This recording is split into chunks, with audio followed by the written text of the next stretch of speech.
It is a crisis that has spread and taken on a life of its own. Here, protesters try to storm a government building in the central city of Cherkasy.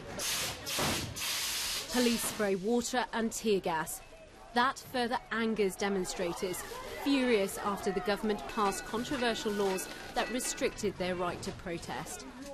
The worsening situation is ramping up the pressure on President Yanukovych. He held a meeting with key opposition figures and agreed to scrap the laws.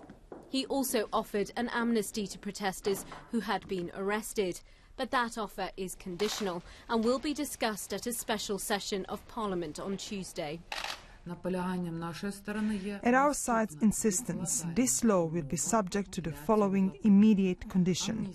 The amnesty will enter into force only if all the premises and roads that have been seized are vacated. Otherwise, the offences committed will not be subject to an amnesty.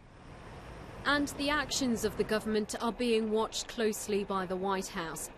In a call to the Ukrainian president, US Vice President Joe Biden warned that declaring a state of emergency or enacting other harsh security measures would further inflame the situation and close the space for a peaceful resolution. Protesters insist that peaceful resolution can only be achieved if the president steps down. And so despite relative calm on the streets of the capital, an underlying tension remains. The focus once again turns towards the politicians and whether or not they can put an end to the growing unrest. Alpa Patel, BBC News.